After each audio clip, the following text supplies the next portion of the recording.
हाँ बहन, तो कई बार ये मुसीबतें आती हैं कि हमारे कहाँ तक हम इस चीज़ की चिंता करें। इवॉल्व भी होना है, हमें उन्नत भी होना है, और घर के लोगों की कंडीशनिंग बार बार आड़े आ रही है, तो फिर अब उनको हटाना ही पड़ता है, हर हालत में हटाना पड़ेगा, क्योंकि जागृति के लिए ये अवसर है, आगे दोबारा आना नहीं है। ये है बात। कुछ कहना चाहते हैं अजय भाई? मेरा भी एक थोड़ा सा क्वेश्चन था जी। जैसे हम ये की बात करते हैं कि आप प्रकाशित हो गए तो आपके आसपास के लोग प्रकाशित होने चाहिए, लेकिन मेरी वो ऑब्जर्वेशन एक पहली मेरी अपने से रिलेटेड है, किसी हाथ से रिलेटेड। अपने से रिलेटेड क्वेश्चन मेरा ये है कि जो मेरी ओपिनियन है, थोड़ी बहुत जगह डेवलपमेंट हुआ उसके बाद सब लोगों को ओपिनियन, जो मेरे आसपास के लोग हैं उनकी ओपिनियन मेरे बारे में ये है कि इसको किसी से कोई फर्क नहीं पड़ता। मैं डिटेल्स उनको पता है, डिटेल्स दूँ तो बोलते सो कुछ भी खिला दो, फर्क नहीं पड़ता है, कहीं भी बोलो रहना जाना तो वहाँ चला जाएगा, ये खा लो, ये नहीं करना है, वो नहीं करना, जो कहो वो कर लेगा, इज नॉट कंसर्न, उसको हमसे कोई प्यार नहीं है। उनका कंक्लूजन डिटैचमेंट को इस तरीके से लेते हैं। और इसका बिल्कुल एक एक्सट्रीम अपोजिट मेरा अपना एक भांजा है, डॉक्टर बेन है, एयरफोर्स से रिटायर्ड है अभी, उसको मसीहा मानते हैं सब लोग।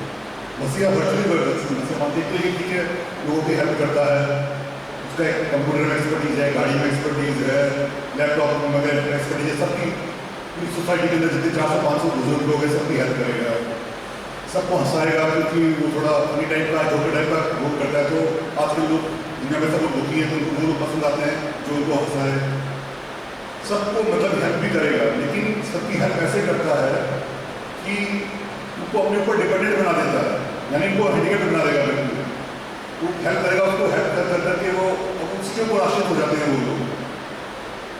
तो हर लोग उसको मसीहा की तरह ट्रीट करते हैं, और सब कुछ हेल्प करने के बाद भी दिन में हालत क्या है कि सब कुछ दिन में मसीह का रोल अटेंड कर लिया, शाम को 2 बोतल शराब पी ली।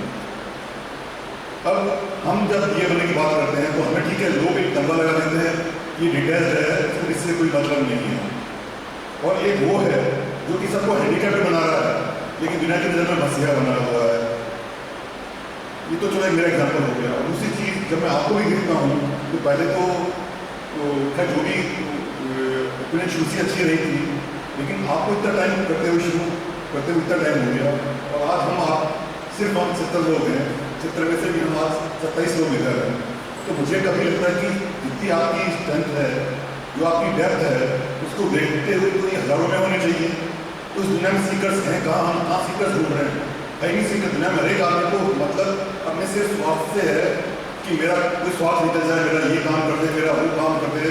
तो हम इस कलयुग के अंदर सीकर्स को कहाँ ढूंढ रहे हैं? कहाँ जो लिमिटेड लोग हैं, बस वो हम आपस में ही एक दूसरे को मिलकर एंजॉय कर सकते हैं, लेकिन हमें तो कहीं सीकर्स 4 लेके ढूंढते कभी कोई मिलता नहीं। और कुछ समझाने की कोशिश करते हैं तो उल्टा वो हमारे ऊपर एक तरह से बोलना चाहिए कि बोलते हैं कि अपनी 100 गने नजर नहीं आएगी उनको, हमारी एक कमी होगी ना, उसको भी 100 गुना एम्पलीफाई करके बताएंगे, देखो हमारे अंदर ये कमी है, ताकि वो अपने आप को जस्टिफाई कर सके कि वो सही है और हम गलत हैं। तो सीकर कहाँ से ढूंढ के लेके आए? आपका क्वेश्चन है ये। हमें सीकर्स को नहीं ढूंढना, सीकर्स हमें अपने आप ढूंढ लेंगे। आप लोगों ने भी तो अपने आप ढूंढा, आपको किसने ढूंढा? आप लोगों को। सीकर्स जो है उसकी टेंडेंसी है सीकिंग, किस चीज़ की सीकिंग? Seeking of truth. तो सीकर की जो टेंडेंसी है ऑटोमेटिकली सीकर्स को ढूंढती है वो। अब ये काम हमारे हाथ में नहीं है कि हम सीकर्स को यूँ ढूंढते फिरें, कहाँ है सीकर्स, यहाँ सीकर की वहाँ सीकर नहीं। This is not our job. हम अपनी सीकिंग में ऑनेस्ट होएं और अपनी सीकिंग को बनाए रखें। हमारा जो एनर्जी फील्ड है, हमारा जो मैग्नेटिक फील्ड है, वो ऑटोमेटिकली स्प्रेड होता जाएगा, किसी ना किसी मोड से स्प्रेड होगा, सीकर्स ऑटोमेटिकली हमारे साथ जुड़ेंगे। और ये जो प्लेटफॉर्म है, एक तरीके से आपको लगता है अभी 20-25 लोग हैं माना, लेकिन इस प्लेटफॉर्म के जरिए कितने सारे लोग जुड़े हुए हैं। भले ही वो हमारा इंटरेक्शन नहीं हो रहा, वर्ड टू वर्ड हम एक दूसरे से बात नहीं कर रहे, लेकिन कहीं ना कहीं उनको डाइट मिल रही है, कहीं ना कहीं उनको अच्छा लग रहा है, कहीं ना कहीं उनके क्वेश्चन सॉल्व हो रहे हैं। तो ये प्लेटफॉर्म है, पर ये प्लेटफॉर्म नेट पे है ना, इंटरनेट पे मौजूद है ना प्लेटफॉर्म ये। तो सीकर्स चल रहे हैं वहाँ पे, अपने अपने हिसाब से है, बहुत कुछ है।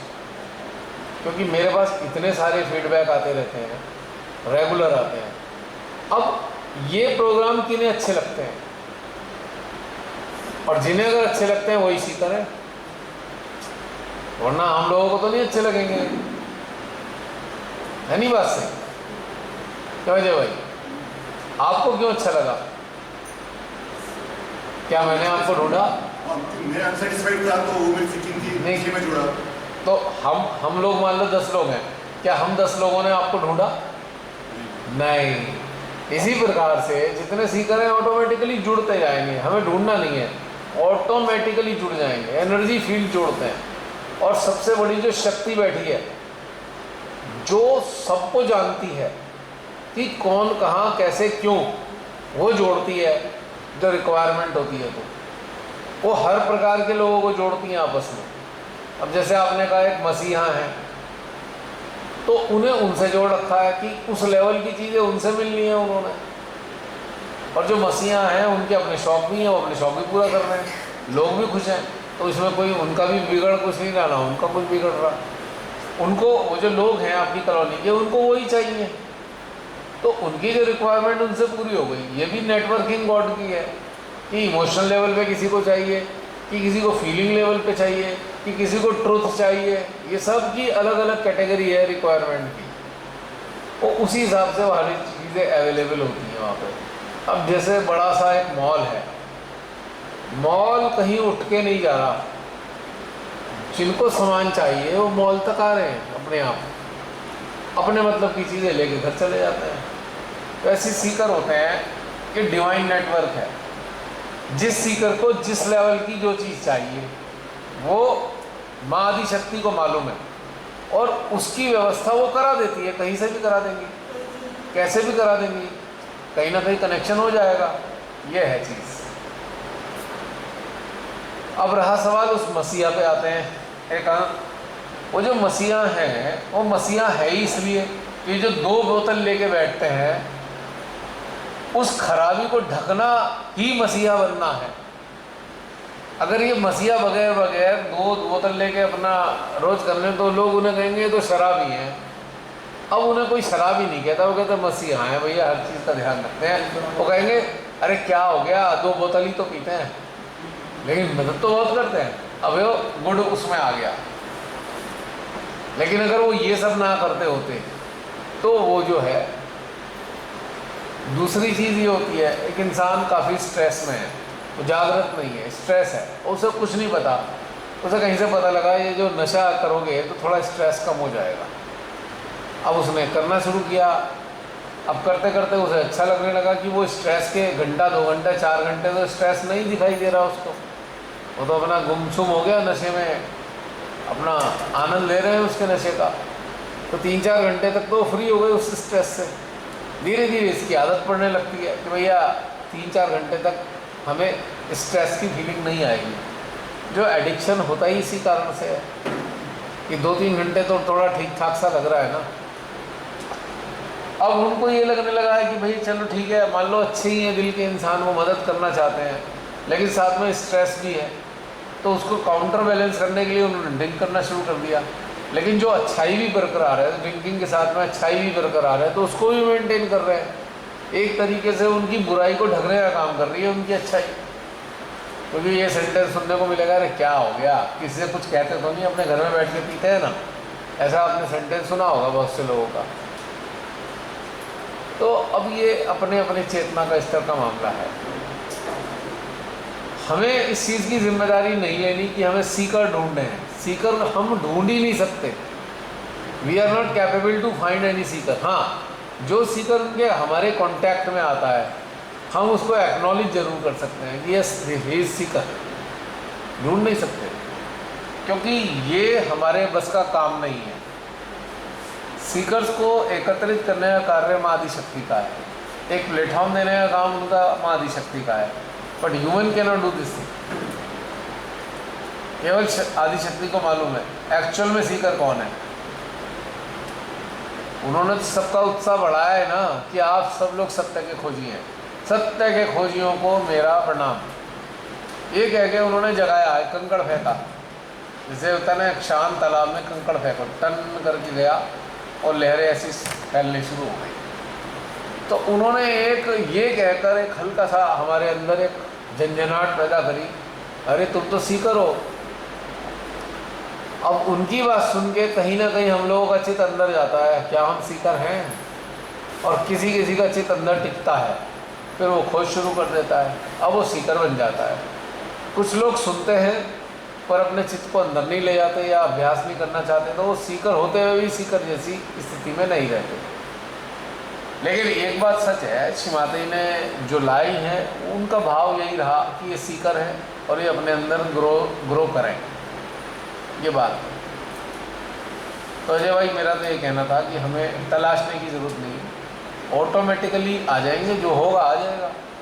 अब जैसे कैसे आते हैं, मान लीजिए घनघोर घटाघोर अंधेरा है, आपने क्या किया, अपने घर की छत पर एक छोटा सा लैंप जला दिया। अब वो बड़े दूर दूर से लोग अंधेरे में जा भी रहे होंगे ना, तो आपके घर की रोशनी दिखाई देगी उन्हें, और उन्हें अगर लगेगा कि भाई हमें कहीं कोई फ़ायदा, मतलब कुछ चाहिए, हेल्प चाहिए, तो आपके घर की तरफ उस रोशनी की डायरेक्शन में चलना शुरू कर देंगे और आ जाएंगे आपके पास में। तो जब आप अपने एनर्जी फील्ड के साथ में वननेस की स्थिति में रहने लगते हो, अपनी चेतना के साथ रहते हो, परमेश्वरी के साथ रहते हो, अपनी आत्मा के साथ रहते हो, तो वो जो एनर्जी फील्ड रिले होता है आपके सिस्टम से, वो सीकर्स को डायरेक्शन दे रहा है आप तक आने के लिए। अगर कोई आपसे मिलना चाहता है, वो मिलना इसलिए तो चाहता है कि कहीं ना कहीं कोई चीज़ आपकी अपील कर रही है, वरना कोई किससे क्यों मिलना चाहेगा? बिना किसी बिजनेस के, बिना किसी इंटरेस्ट के, मेटेरियलिस्टिक इंटरेस्ट के। तो इसका ये है कि आपका एनर्जी फील्ड आपको उसको लाता है। तो अब श्री माता जी के अनुकंपा से एक प्लेटफॉर्म ये चल रहा है जिसको बाई चांस बहुत सारे लोग देखते हैं, तो उनमें से ढेर सारे लोग जुड़ते भी तो हैं। आप में से कई लोग तो उसे ही देख के जुड़े हैं। तो जुड़े क्यों? अगर सीकर आपके अंदर नहीं बैठा होता तो आप नहीं जुड़ते। सीकर आपके अंदर था, ये हो सकता है कि थोड़ा जागा था, थोड़ा सोया था, पर सीकर था। ऐसा नहीं है कि सीकर नहीं था, क्योंकि आप लोग इसलिए तो जुड़े ही नहीं, आपको अपनी कोई प्रॉब्लम सॉल्व करनी है, कोई संसारिक समस्या को सॉल्व करने के लिए तो आप जुड़े ही नहीं हो, क्योंकि वो सीकर है, वो संतुष्ट हो रहा है। तो वो जो अंदर बैठा सीकर है वो आपको ला रहा है इधर की तरफ। तो ऐसे और भी आते जाते रहेंगे, इसकी कोई टेंशन वाली बात है ही। अब मुझे इससे कोई फ़र्क ही नहीं पड़ता, क्योंकि ये मेरा काम नहीं है। एक्चुअली मेरा काम ये है कि जो लोग सामने हैं उनके लिए जो प्रेरणाएं आती हैं हृदय में, वो उन सबसे शेयर करूँ बस, और काम है ही नहीं कुछ भी। जी राकेश जी कुछ कहना चाह रहे थे? जैसे कहते हैं कि गंगा जो है वो सबकी पाप धो देती है, तो लोग ये प्रेस्क्रिप्शन बना लेते हैं कि सारा साल पाप करो, एक दिन गंगा में डुबकी लगा लो, सारे पाप धुल जाएंगे और आगे के लिए आपको फर्दर 1 साल का लाइसेंस मिल जाएगा पाप करने का। तो हाँ। क्या ये जस्टिफाइड है? जस्टिफाइड एक हम परसेप्शन को जस्टिफाई कैसे कर सकते हैं? क्योंकि वो एक परसेप्शन है, ट्रुथ तो है नहीं। कर्म नकारात्मक अगर कार्य किए हैं तो प्रतिफल तो आप रोक नहीं सकते उसके आने से। चाहे आप गंगा में ही पड़े रहो गर्दन तक डूबे हुए, उससे क्या प्रतिफल थोड़ी बदल जाएंगे।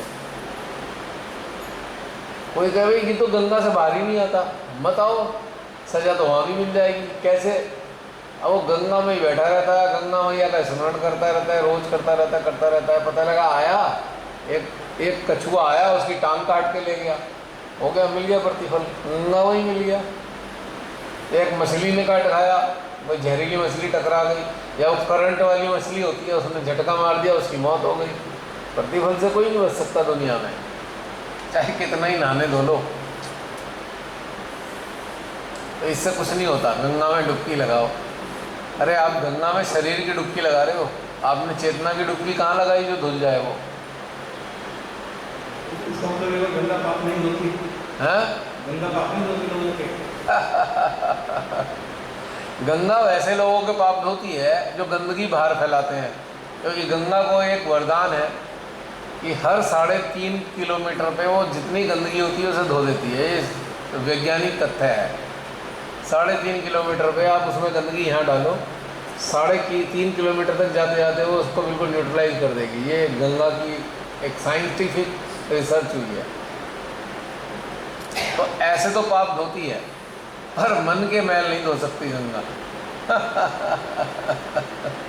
उसका तो आपको खुद ही करना पड़ेगा इलाज। और उसके लिए पाप धोने के लिए मन की जो गंगा है, मन की अगर मैल धोने वाली गंगा तो आपके सहस्त्रार पे आएगी। उसको जब धारण करोगे तो ही धुलेगा, वरना वैसे कुछ नहीं होने का। और वो भी डायरेक्ट प्रतिफलों से आपको बचाएगी नहीं। वो क्या करेगी, आपको प्रतिफल सहने की क्षमता दे देगी। लोग सोचते हैं ना, माँ आदि शक्ति से जुड़ गए, अब तो हमारे पुराने पाप खत्म हो गए। हाँ, ख़त्म इस तरीके से हो जाते हैं कि आपकी चेतना विकसित होती है और आप अपने नकारात्मक प्रारब्ध का निर्माण नहीं कर रहे होते। और जो पुराने होते हैं उनको सहने का सामर्थ्य आपको दे देती है। जो प्रतिफल आते हैं आप उसे हंसते हंसते खुशी खुशी सह लेते हो। ऐसे ख़त्म हो जाता है न्यूट्रलाइज कि आगे प्रतिफल नकारात्मक बढ़ने वाले कार्य किए नहीं और पुराने वाले की सहने की क्षमता आपके पास आ गई, या अंडरस्टैंडिंग आ गई, समाधान आ गया। नहीं, अब जैसे एक समाधान आता है आपके अंदर, आप जागृत होते हो कि आपके संपर्क के लोग आपसे कुछ भी कहते रहें, कुछ भी कहते रहें, आप कुछ नहीं कहते, आप लड़ते भी नहीं हो। समाधान आ गया नहीं समाधान? तो जो पूर्व जीवन के प्रारंभ के मुताबिक आपकी सराउंडिंग में लोग मिले तो आपके नकारात्मक कर्मों के प्रतिफल के रूप में नकारात्मक लोग मिल गए, ठीक है, और वो प्रतिफल है कि नकारात्मक लोगों के बीच में घिरे रहोगे आप। लेकिन इधर आपने श्रीमाता के चरणों से जुड़ गए। चरणों से जुड़ने के बाद जो गंगा मिली आपको अपने सहस्त्रार और हृदय में जो आपने धारण किया उससे क्या हुआ कि आपके अंदर समझदारी बढ़ गई, अंडरस्टैंडिंग बढ़ गई। अब वो जो नकारात्मक लोगों से घिरे लोग हैं उनकी बातों का असर आप पे होता ही नहीं।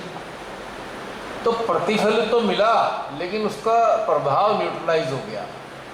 इस तरीके से कहते हैं कि जब जागृति आती है तो सारे पूर्व प्रारब्ध के प्रतिफलों को नष्ट कर देती है। वो इस तरीके से इट इज़ ए प्रोसेस, यानी कि अभी बटन दबा और एकदम सारे खत्म हो गए, ऐसा नहीं होगा। कई बार इंटेंसिटी भी तो कम हो जाती है, जैसे हाथ में टूटा था तो फूल चुके रह जाएगी। ऐसा भी कह सकते हैं अपने मन को समझाने के लिए, पर ऐसा नहीं है। हमारी अवेयरनेस का डेवलपमेंट हुआ है, इसलिए हमें तलवार का घाव भी सुई का घाव लग रहा है। अवेयरनेस डेवलप हो गई ना।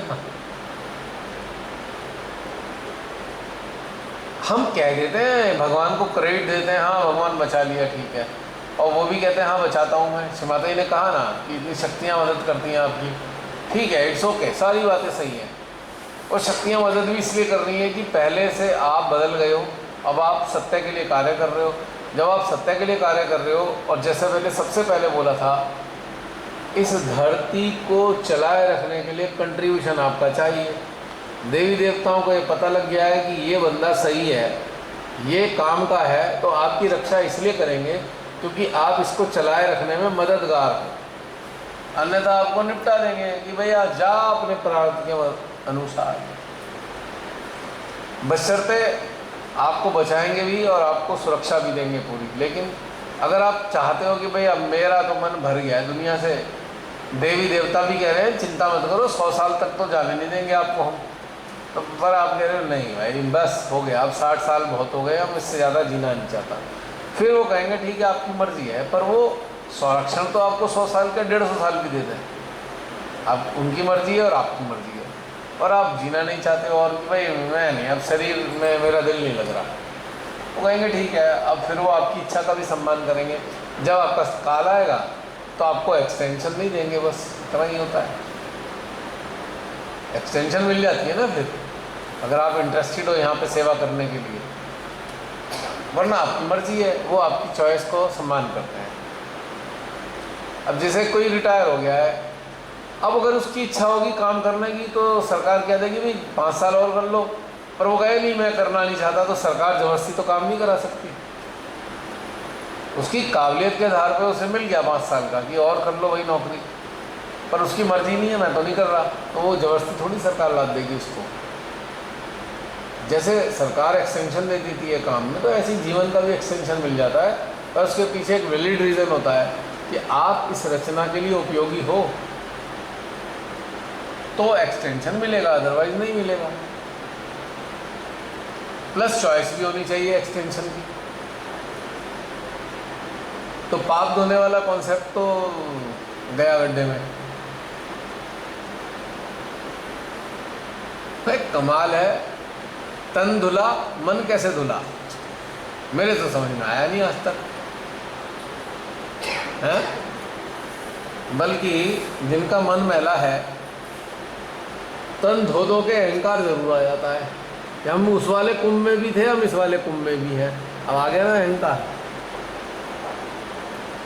हमें लगा कि भाई आम लोगों से तो हम ऊपर हो गए, हम तो गंगा सागर भी हो आए, हम तो गंगोत्री भी हुआ है, हम यमुनोत्री भी हुआ है। सुना होगा आप लोगों ने ऐसे लोग, महान लोग। तो मैं उनसे कहता हूँ ये पत्थर को कहीं भी डाल दो, धुलता तो है, चाहे कितना ही धुल जाए, चिट्टा हो जाएगा पर रहेगा पत्थर ही।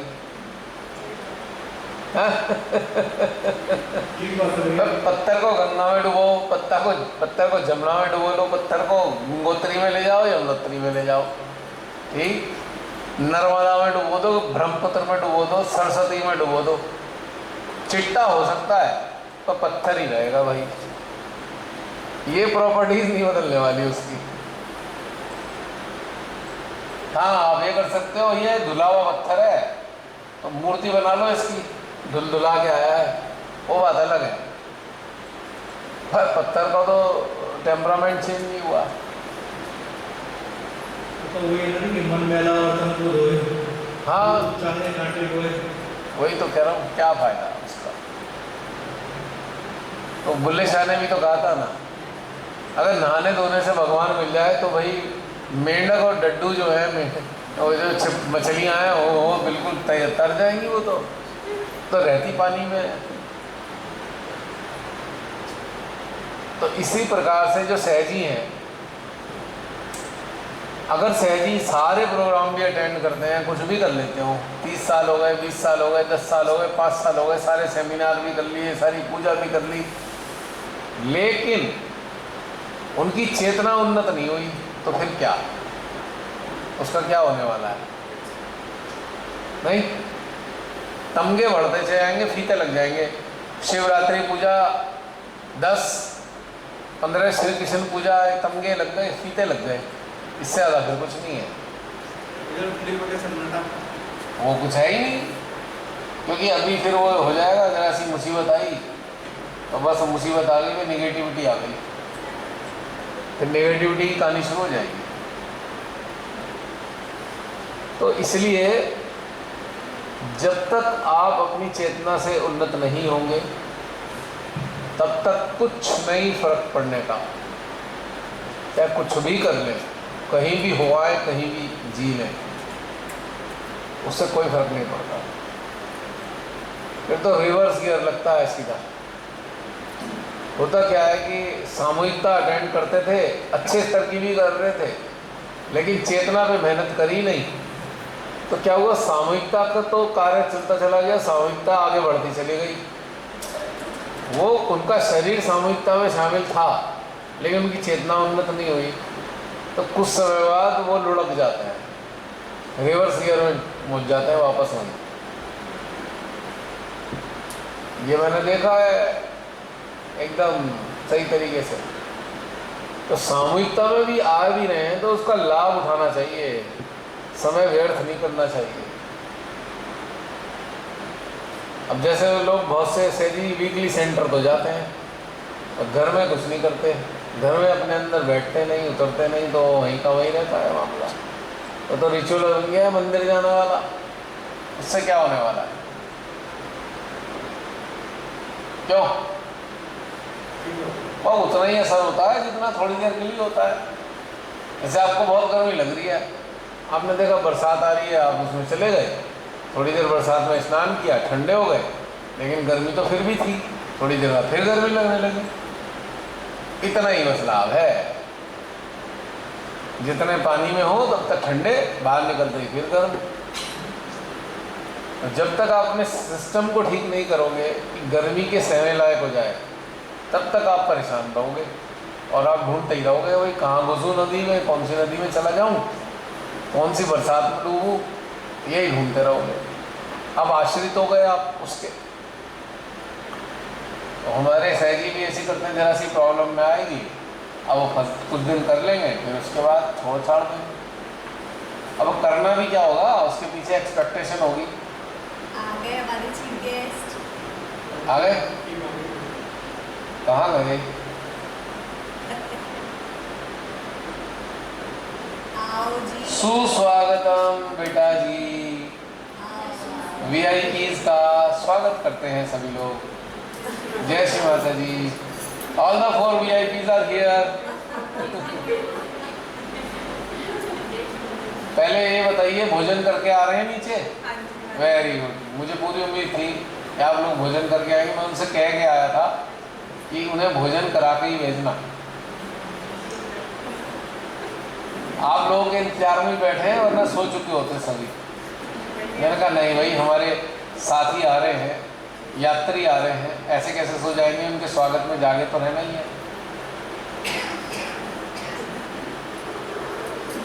तो आपकी यात्रा कैसी रही इशिता? एग्जाम ठीक हो गया? Very good. पास हो जाओगे या नहीं? हो जाओगी। और तेजस को 4 साल बाद देखने का मौका मिलता है। अब तेजस तो भैया दाढ़ी मूछ वाले हो गए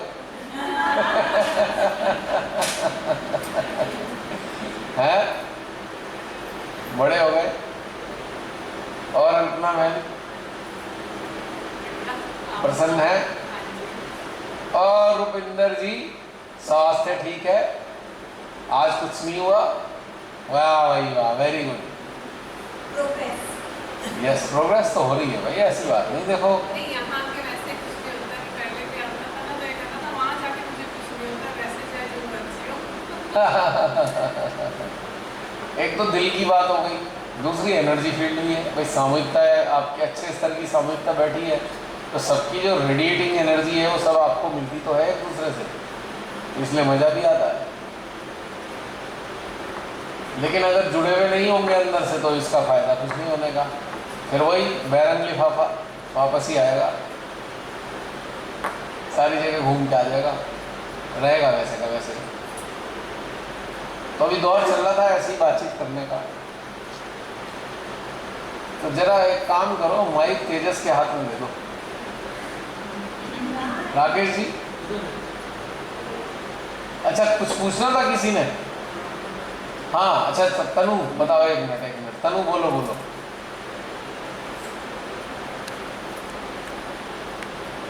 कंडीशनिंग की जो बात हो रही थी ना, तभी मेरा क्वेश्चन था वो जब पूछ रहे थे। कंडीशनिंग से भरा हुआ, अगर हम सपोज किसी फैमिली में जाते हैं, मेरी फैमिली है, तो भरपूर कंडीशनिंग वहाँ पे रहती है, एक के बाद इम्प्लीमेंट हो ही जा रहा है।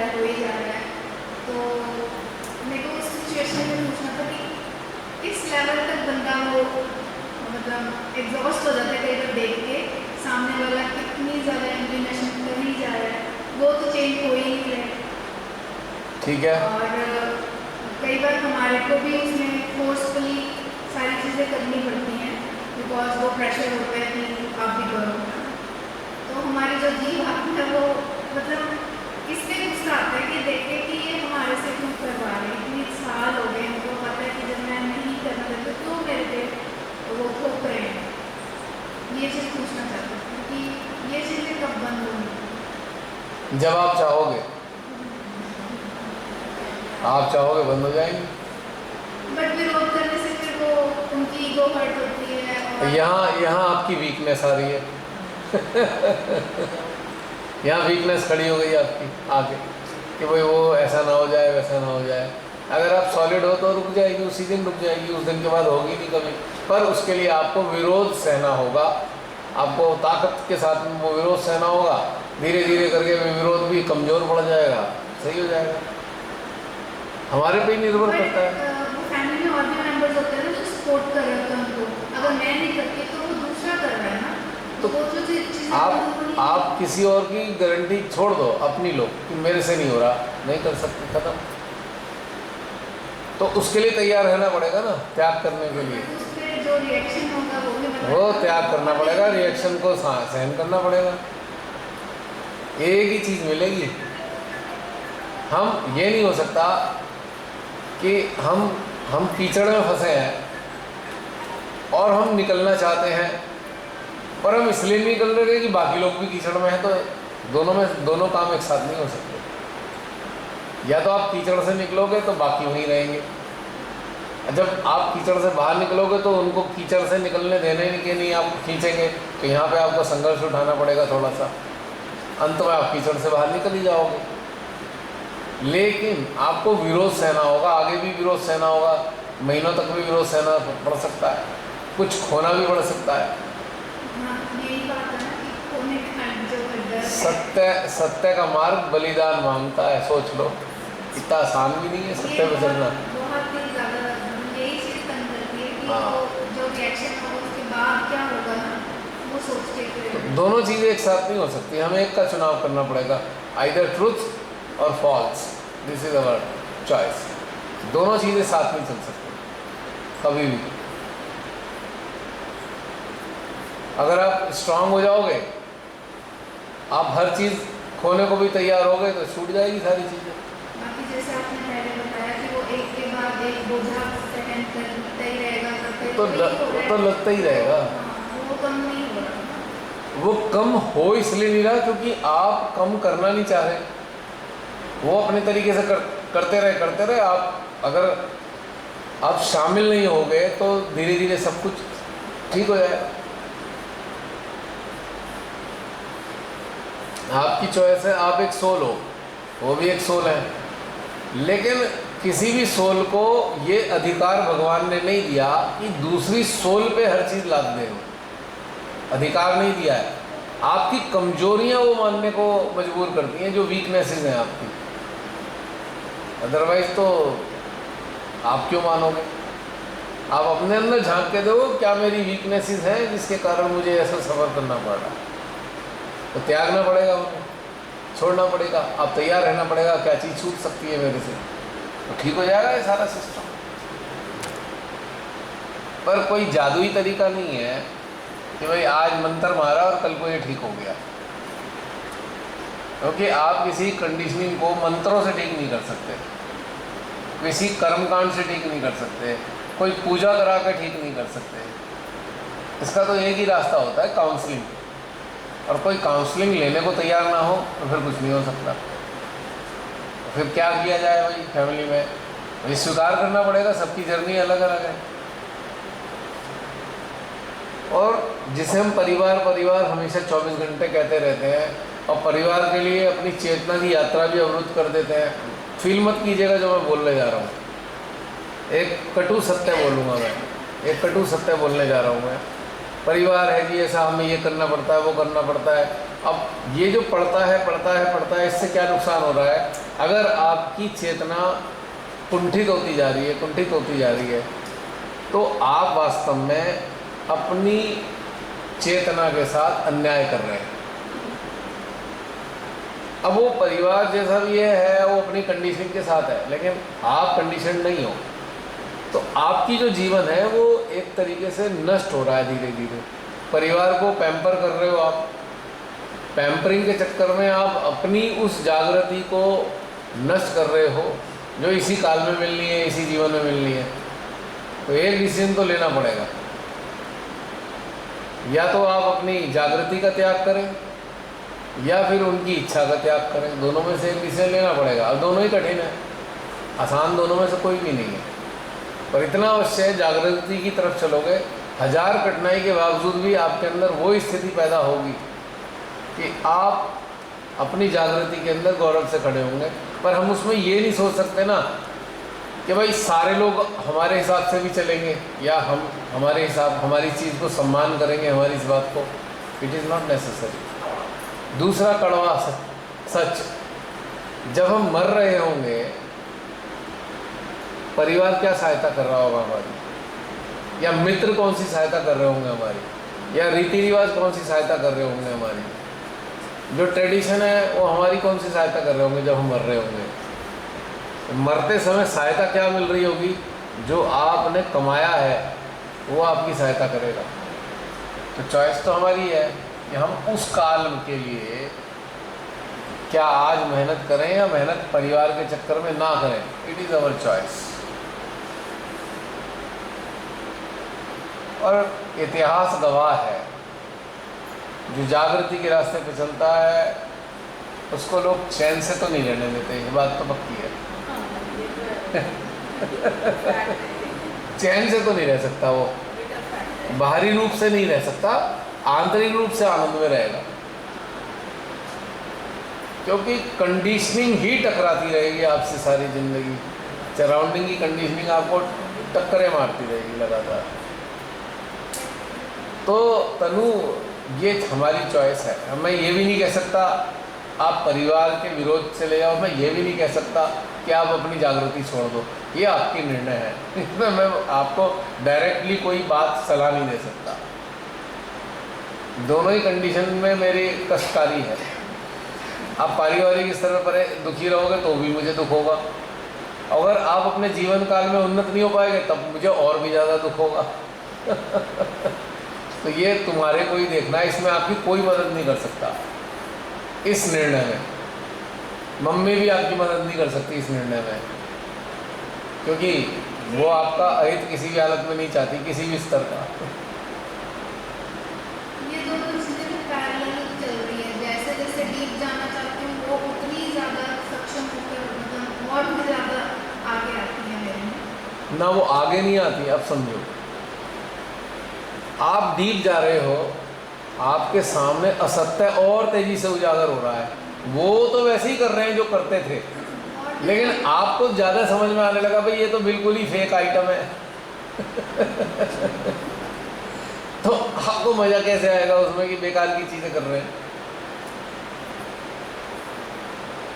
और धीरे धीरे करके आप पे लद रही हैं वो सारी चीज़ें, तो भाई कब तक लदोगे। अब जैसे हम लेडीज़ है तो हमें करना पड़ता है घर में कुछ भी, जैसे अब कंडीशनिंग जैसे पूजा पाठ को लेके एक मंदिर की जो सारी चीज़ें होती हैं वो भी करनी पड़ती है। वो अंदर से मन नहीं कर रहा था, बट फिर भी मैं इसके लिए एक बात कहूँगा, पूजा पाठ कौन करता है? कोई भी। मैं ये नहीं कह रहा, मैं पूछ नहीं रहा हूँ, मैं एक एग्जाम्पल दे रहा हूँ। भाई जो पूजा पाठ करता है, ठीक है, तो भाई तुम्हारी श्रद्धा है ना, तो तुम अपनी श्रद्धा को मेंटेन करो, हम पे क्यों लादते हो श्रद्धा। अब ये जो हम कहते हैं ना एक्सक्यूजेज, नहीं परिवार के लिए हमें करना पड़ता है ना, ये गलत बात है।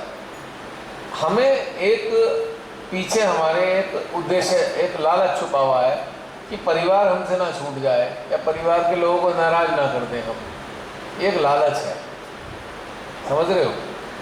परिवार के लिए हमें कुछ नहीं करना पड़ता, ये हमारी कमज़ोर बातें हैं कि परिवार के लिए करना पड़ गया, परिवार के लिए वो करना पड़ गया।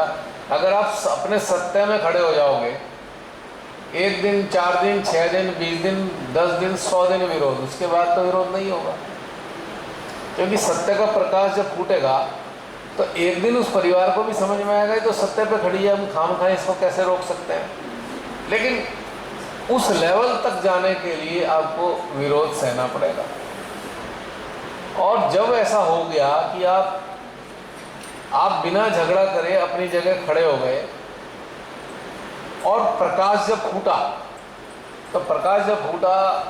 तो उन्होंने देखा, और जब उन्होंने देखा उसका लाभ उन्हें भी मिला, तब उन्हें समझ में आया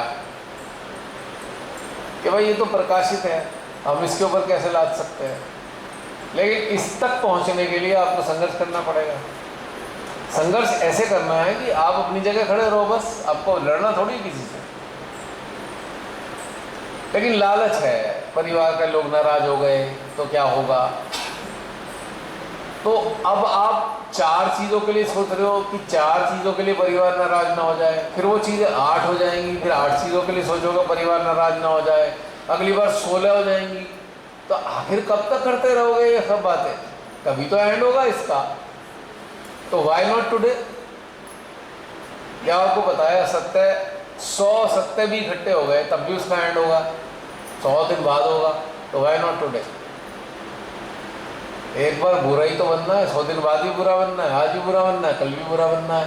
तो आज ही बुरा बन जाते हैं।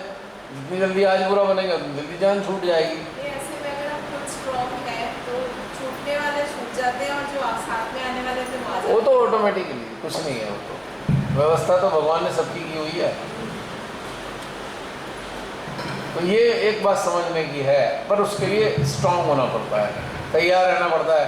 अब आप एक बात देखो, एक सत्य को स्वीकार करो, भाई किसी का शरीर कभी भी मृत हो सकता है, तब क्या करोगे? मैं ही हूँ, मान लो मैं परिवार के लिए ध्यान छोड़ दिया, श्री माता का फोटो भी हटा के छोड़ दिया, प्रोग्राम में भी जाना बंद कर दिया कि परिवार खुश रहे, ठीक है, मान लिया। ऐसा करते करते करते एक दिन अचानक से मेरे को अंदर से आया, किसी ने कहा भाई तेरा टाइम आ गया। मैं तो प्लान बना के बैठा था, चलो भाई 5-7 साल इनके लिए कर देता हूँ, 5 साल के बाद मैं जो है इधर की तरफ चलूँगा, तब तक तो के लिए मेरा टाइम आ गया। आगे वहाँ से इन्फॉर्मेशन चलो, तो मैं तो परिवार के लिए करते करते अपनी जागृति को भी तिलांजलि दे दी, तो क्या फ़ायदा हुआ मुझे मिले? और ये परिवार जो मिला है अगली बार होगा नहीं। प्रॉब्लम ये भी तो है, ये परिवार तो नहीं मिलना। अगर अलग अलग जन्म भी हो गया तो अब दूसरा परिवार होगा, फिर दूसरे परिवार में भी ये चक्कर फंस गया, तो अगली बार ही मैंने परिवार के लिए अपनी जागृति को सेक्रीफाइस कर दिया। चलो कोई बात नहीं, तीसरी बार भी आपको भगवान ने मौका दिया, फिर एक नया परिवार मिल गया, उस परिवार में भी समस्या थी, तो इसका एंड क्या है तनु? क्या है एंड इसका? तैयार हो 5-7 जन्म लेने के लिए? तो जो चीज़ कल होनी है आज भी हो जाए तो क्या दिक्कत है उसमें? स्ट्रॉन्ग आज आप खड़े हो गए तो धीरे धीरे करके परिवर्तन सकारात्मक आता है, पर संघर्ष तब तक करना पड़ता है, त्याग भी करना पड़ता है, बलिदान भी करना पड़ता है। साफ बता रहा हूँ, कभी आप कहोगे मैंने कहा नहीं था, बहुत सारी चीज़ें तो छोड़नी पड़ती हैं। सत्य पे चलना कोई आसान थोड़ी है। अब जैसे आप देखिए कि हमारे जवान हैं, आर्मी के जवान हैं, हम उन्हें बड़ा सम्मान करते हैं, खुश होते हैं, देखते हैं वाह क्या ज़िंदगी है इनकी। सरकार ने भी फैसिलिटी दे रखी होती है, अगर कोई अफसर है तो 2-3 उसके घर में हेल्प होती है, बैटमैन होगा और दूसरा उसका जूता पहनाने वाला, शर्ट पहनाने वाला मिलेगा उसको।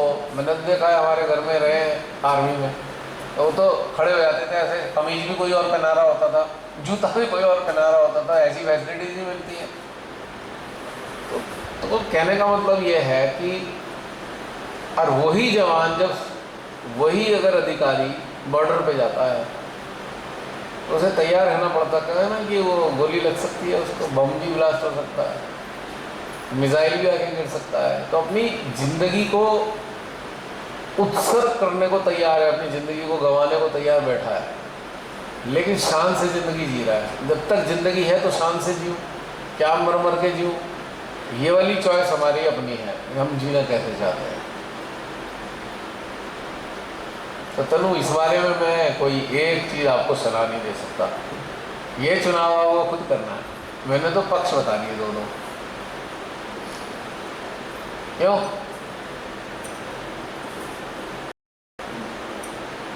एक बात तो सही है कि हमारे हिसाब से सारी चीज़ें हमें नहीं मिल सकती। जिस जिंदगी में मानव को सब कुछ नहीं मिल सकता एक साथ, कुछ मिलेगा तो कुछ रहेगा, ऐसा कभी नहीं हो सकता कि सारी चीज़ साथ मिल जाए। अब हमारी प्रायोरिटी जो होगी हम करेंगे वही। हमारी प्रायोरिटी अपनी चेतना के मुताबिक कुछ भी हो सकती है, क्योंकि हमारी चेतना का हमें कंपटीशन या कंपैरिजन किसी दूसरे की चेतना से नहीं करना है, क्योंकि वो गड़बड़ हो जाएगी, फिर तो समस्या खड़ी हो जाएगी। तो ऐसी हो गया कि कपड़े किसी दूसरे के पहनना हम चाहते हैं, तो साइज़ का डिफरेंस है।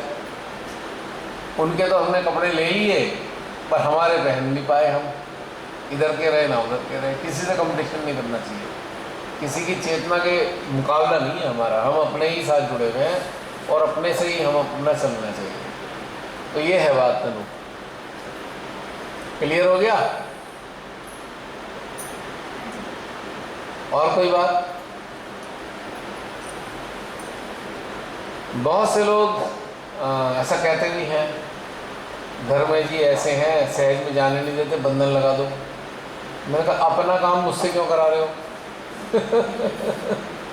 अपना काम मुझसे क्यों करा रहे हो? ये काम आपका है, मेरा कार्य थोड़ी है कि किसी के घर के परिवार के सदस्य को बंधन लगा दूं। उससे होगा क्या? आज का बंधन तो काम हो जाएगा, कल का बंधन कौन लगाएगा, परसों का कौन लगाएगा, उससे आगे का कौन लगाएगा? डेली कितने सारे लोगों से रिक्वेस्ट करोगे डेली की, आज ये तू लगा, परसों तू लगा, परसों तू लगा। तो एक दिन क्यों नहीं आपको अपने आप जागृत होना पड़ेगा कि बंधन लगाने की रिक्वेस्ट करने से अच्छा है मैं अपने स्तर को इतना ऊपर उठा लूँ कि झंझट ही खत्म हो जाए। क्योंकि बंधन हम यहाँ पे किस लिए लगा रहे हैं? सवाल ये बड़ा इंटरेस्टिंग है। हमने बंधन लगाने की रिक्वेस्ट तो कर दी, हमारा उद्देश्य है कोई हमारे हिसाब से चलना शुरू कर दे तो बंधन कोई और लगा दे। हमारे हिसाब से चल नहीं रहा कोई हमारे घर का सदस्य, ठीक है, हमारे हिसाब से। तो मैं कहता हूँ हमें अपने हिसाब से चलाना भी क्यों है? क्यों हम चलाना चाहते हैं अपने हिसाब से अपने घर के सदस्य को? पर हमें लालच है, तो लालच हमें बंधन लगाने के लिए कह रहा है। और इस सबको चक्कर को छोड़कर हम किसी को अपने हिसाब से चलाना चाहते हैं। पहले तो अपने हिसाब से चलाने की इच्छा को जीरो कर देना चाहिए। हमें ज़रूरत ही नहीं है, हम क्यों ला दें इच्छा, क्यों धारण करें इच्छा। और दूसरी चीज़ ये करनी चाहिए कि अपने आप को ऊपर उठाना पड़ेगा।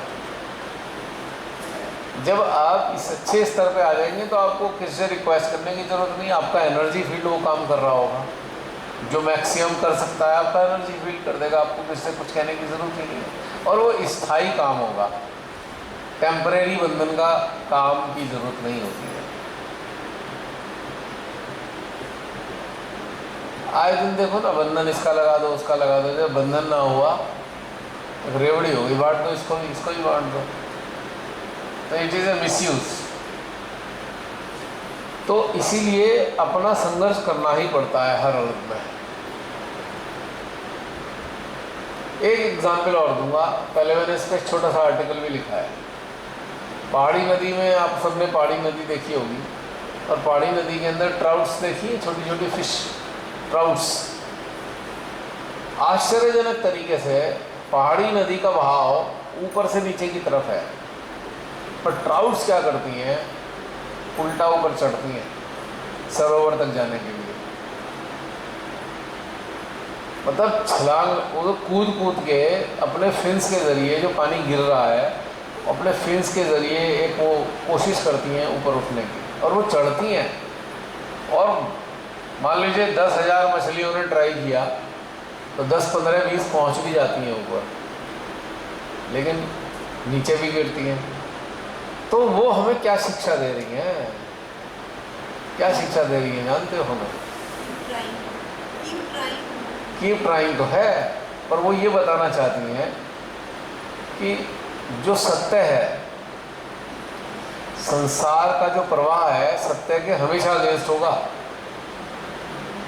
और आप सत्य पे चल रहे हो तो आपको निरंतर अंतिम अवस्था तक पहुंचने के लिए संघर्ष करना ही पड़ेगा,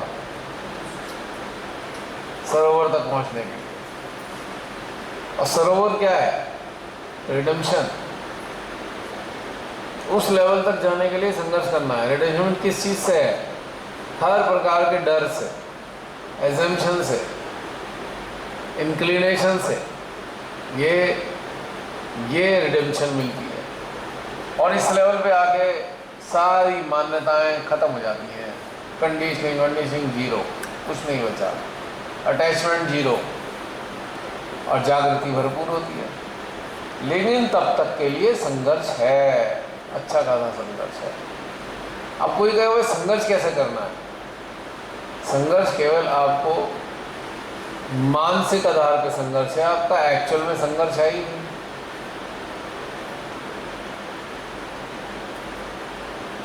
एक उदाहरण के लिए कोई परिवार का सदस्य बार बार आपको अपनी चीज़ें ला दे जा रहा है, आपने कहा भाई मुझे नहीं करना आज के बाद, क्या होगा? झगड़ा होगा, यही होगा ना, झगड़ा होगा। कितने दिन होगा? आप तो कह गए भाई आज के बाद मैंने त्याग दिया ये सारी चीज़ें, मैंने नहीं करना। कब तक झगड़ा करेगा? खराब निर्णय भी ले सकता है, भैया हम तो तेरे साथ नहीं रहेंगे, आप इसके लिए भी तैयार हो, ठीक है भाई मत रहो। फिर क्या करेगा वो? उसके बाद फिर एंड क्या बचता है? क्या वो कोशिश करेगा किसी और से शादी कर लूँ? I am saying something, but बुरा मत मानना, मैं फैक्ट बता रहा हूँ, मैं आपके लिए भी नहीं कह रहा। ऐसी स्थिति में आप इसके लिए भी तैयार हो, ठीक है दूसरी भी शादी कर ले भाई, क्योंकि ये खुश है नहीं तो अब खुश हो जाएगा किसी के साथ भी रह के। ठीक, हम यहाँ तक तैयार बैठे हैं, अब उसके लिए समस्या हो गई। हम तो हर चीज़ के लिए तैयार हैं, अब वो तैयार नहीं है, अब उसको टेंशन हो रही है, अब मैं क्या करूँ? मैंने तो ये निर्णय ले लिया, कह भी दिया भैया मुझे तो साथ रहना नहीं, आपने भी खुशी खुशी कह दिया ठीक है मत रहो। अब उसकी टेंशन हो गई है, अब उसके लिए आपने गेंद उसके पाले में डाल दी। अब भैया तू सोचता रहे, फिर परेशान होगा, कुछ दिन ये करेगा, उल्टे सीधे काम करके दिखाएगा, इमोशनल ब्लैकमेल करेगा, ये करेगा वो करेगा, आप उसमें भी तटस्थ हो, अब साक्षी वहाँ बैठो, ठीक है भैया ये भी कर ले। धीरे धीरे करके पता लगेगा कि अब उसकी स्थितियाँ डाउन होनी शुरू हो गई, अब उसकी झगड़े जिद धीरे धीरे ख़त्म होनी शुरू हो गई, धीरे धीरे ऑप्शन नहीं बचे उसके पास। तो फिर क्या करेगा? अच्छा भाई ठीक है तुम जैसे चाहो। अब इतना लंबा सफ़र जो है आप ही की वजह से करना पड़ा उसको। वापस भी आया, इतने साल बाद भी सब संघर्ष कर आके 6 महीने बाद भी उसे समझ में आ गया भैया मेरे से ज़िंदगी नहीं चलनी, ये इंसान है इसके साथ तो मेरी ज़िंदगी चल गई बाकी नहीं चलेगी। तो वो क्या करेगा? ठीक है भाई मत करो। लेकिन आपकी जो कॉम्प्रोमाइज़ेस थे परिवार के लिए, उसने उसको 6 महीने लगा दिए यहाँ तक पहुँचने में। शुरू में ही अगर खड़े हो जाते शायद 15 दिन महीने भर में भी काम बन जाता। समझ पा रहे हो मेरी बात? और उल्टा भी हो सकता है, उसने गुस्से में आके सब छोड़ दिया, वो जंगल में चला गया रहने या किसी से शादी कर ली, उसके लिए आपको तैयार रहना पड़ेगा। कड़वी बातें बता रहा हूँ, मैं कोई सलाह नहीं दे रहा हूँ। हमें अगर हम जागृति के रास्ते पे हैं तो उस एक्सट्रीम तक त्याग करने के लिए तैयार हैं, एक्सट्रीम तक। सहजी दोनों हाथ में लड्डू चाहते हैं, वो हो नहीं सकता, इम्पॉसिबल। क्यों नहीं हो सकता? क्योंकि परमेश्वरी अगर आपके सानिध्य में अपने लाती है तो आपके अंदर जागृति देंगे। जब वो जागृति आएगी तो आप सत्य को समझोगे, जब आप सत्य को समझोगे तो संसारी घटनाक्रम आपको एक मिथ्या लगेंगे। जब वो मिथ्या लगेंगे उनके प्रति आपको कोई चिंता नहीं होगी खोने और पाने की, तो आप जीत जाओगे। इसके विपरीत अगर आपके अंदर जागृति नहीं है तो आप 24 घंटे डरे रहोगे और ना ही साधना में उन्नत होगे, ना परिवार चल पाएगा। तो फिर ये कहावत होती है ना माया मिली ना राम, हो गया हमारे जीवन का काम तमाम। तो यहाँ चॉइस आती है हमारी कि हमें चुनना क्या है। तो विवेकशीलता के साथ में हम चुनते हैं। ये हमारे 99% सही सोचते हैं बस श्री माता जी के चरणों में आ गए हैं, ध्यान करते हैं, अब सारा बढ़िया हो जाएगा, एकदम चकाचक जिंदगी होगी। नहीं होगी। मेरे सामने तो ऐसे किसी का एग्जाम्पल है नहीं, तो मैं कहूँ 100% हर लेवल पे चकाचक हो गई है ज़िंदगी, मतलब सब चीज़ों के साथ। हाँ, उन्होंने किसी ने हिम्मत की है तो उसकी ज़िंदगी वाकई सोने जैसी हो गई है। कई लोग हैं मेरे सामने, पर सब चीज़ों के साथ नहीं हुई। तो ये बात सत्य है। और मैं आपको खुश करने के लिए या आपको भ्रमित करने के लिए कोई झूठी बातें नहीं बोल सकता। जो मैं बोल रहा हूँ उसे मैंने जिया है, निश्चित रूप से। पर एंड क्या है? अंदर से प्रसन्नता है, आनंद है, सब कुछ है। क्या हम इस तरफ आए या इस तरफ आए, अब हमारी चॉइस है। क्योंकि बहाव जो संसार का है आपकी जागृति के विरोध में है। अब आपको संघर्ष तो करना ही पड़ेगा, या तो संसार में बह जाओ या फिर संघर्ष में लग जाओ। ऊपर चढ़ते रहो, संघर्ष सहते रहो, एक दिन चढ़ जाओगे। जिस दिन चढ़ गए उस दिन सब निर्मूल्य हो जाएंगे, सब एक साइड खड़े हुए होंगे कि भैया अब इससे हम पंगा नहीं ले सकते। ये भी हो सकता है, लेकिन मैंने कहा था ना अभी, घोड़े और गधे में अंतर है। घोड़ा एक हद तक तो अपने उस पर लादता है, वरना फिर फेंक देता है सामान। गधा कहता है भैया लाद लो, ये भी उठा लूँगा, वो भी उठा लूँगा, वो भी उठा लूँगा, वो भी उठा लूँगा। ये गधे की प्रवृत्ति है, तभी तो उनसे कहते हैं गधा है ये, हैं? तो हमारी चॉइस है। अब यहाँ पे एक दैवी शक्तियाँ भी काम करती हैं। दैवी शक्तियाँ काम ये करती हैं, यदि आपके परिवार में परिवर्तन की गुंजाइश है तो परिवर्तन ले आएंगी, वरना उससे भी कड़वी बात हटा देंगी। क्योंकि आपको उन्नत करना है और आपके जीवन में बहुत सारी बाधाएं हैं, तो देवी माँ का काम तो बाधाएं हटाना है। बाधाएं किस चीज़ की हटाती हैं? आपकी आत्मिक जागृति की जो बाधाएं हैं वो हटा देती हैं। अब उस बाधाओं के रूप में कोई भी हो सकता है आपके जीवन में, वो भी हटाएगा, हटा ही देंगी वो। अब इस चीज़ को तथ्य के लिए क्या हम तैयार हैं? यहाँ पे क्वेश्चन हमारे ऊपर आ जाता है, वहाँ चॉइस आती है हमारी। क्योंकि ये व्यक्तिगत स्तर पे देखा है मैंने, और अपने संपर्क में रहने वाले बहुत सारे लोगों के जीवन को देखने का मौका मिला। उस आधार पर बातें कह रहा हूँ, एक भी बात हवा हवाई नहीं है और किताबी नहीं है।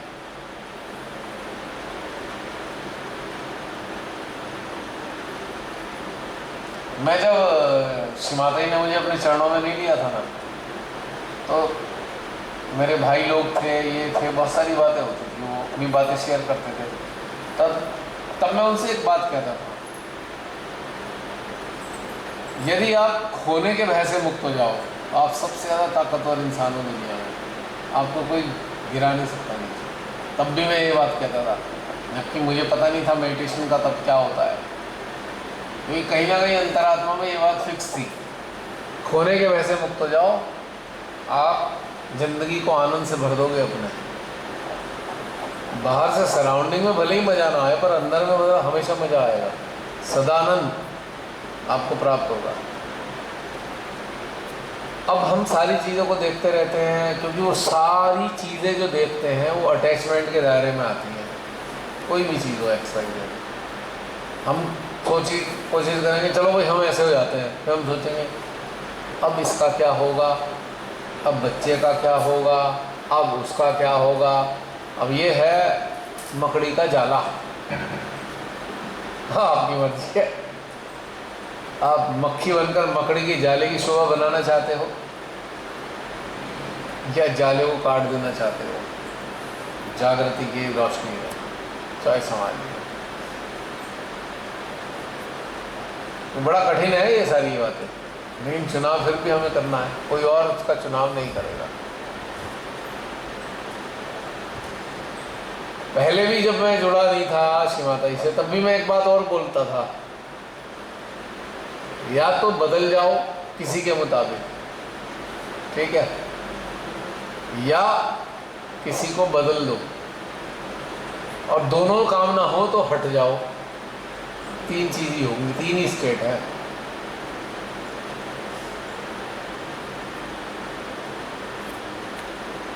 अब वो हमें अपने आप चुनना है।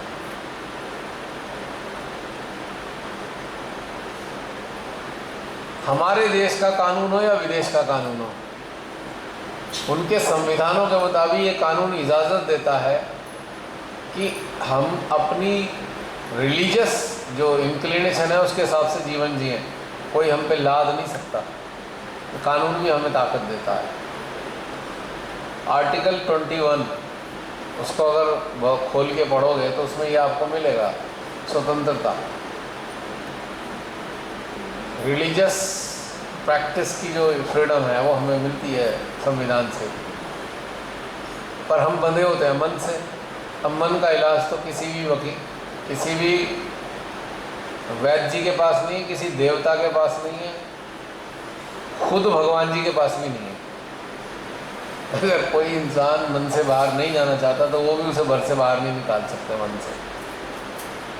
इसका चुनाव हमें करना पड़ता है कि हम मन के गुलाम बने रहें या हम मन को अपना गुलाम बनाएं। It is our choice. और सारे कॉम्प्रोमाइज़ नाम का जो वर्ड है ना, the word compromise is strictly belong to your mind, not to the truth. Truth के साथ कॉम्प्रोमाइज़ नहीं जुड़ा है, याद रखना इस बात को। माइंड से रिलेटेड है कॉम्प्रोमाइज़। एडजस्टमेंट एक से एक भ्रामक शब्द है, मन के हैं सारे, ट्रुथ से कोई लेना देना नहीं है इनका। कंप्रोमाइज क्यों कर रहे हैं हम? किसी चीज को खोने से डरते हैं। एडजस्टमेंट क्यों कर रहे हैं? वही अगेन लॉस से बचना चाहते हैं, किसी प्रकार के लॉस को बर्दाश्त नहीं कर सकते। और सत्य का रास्ता क्या कहता है? सत्य का रास्ता क्या बताता है हमें? संसार मिथ्या है, किताबों में भी लिखा है, पहले से ही लिखा है, कोई नई बात नहीं है। और मैं अपनी बात भी नहीं बता रहा संसार मिथ्या है, मैं तो अभी किताबों की बात बता रहा हूँ। गीता में भी लिखा है, जितने भी आपके रिलीजियस स्क्रिप्चर्स हैं या जो भी उनके उपनिषद, ये सब में लिखा है कि संसार मिथ्या है। और मिथ्या के लिए ही एडजस्टमेंट है और मिथ्या के लिए ही कंप्रोमाइज़ है। किस चीज़ का कंप्रोमाइज़? किसका कर रहे हो आप? अपनी जागृति का। किसकी आहुति दे रहे हो? अपनी चेतना की। सो कॉल्ड कंप्रोमाइज और सो कॉल्ड एडजस्टमेंट के लिए, जबकि संसार मिथ्या है। तो मिथ्या चीज़ के लिए हम उस चीज़ का त्याग कर रहे हैं जिसका मौका हमें शायद ना भी मिले आगे कभी। तो ये वाली बात सभी गड़बड़ हो जाती है, ये हमें अपनी चिंतन से जानना चाहिए। 1 मिनट होल्ड कीजिए।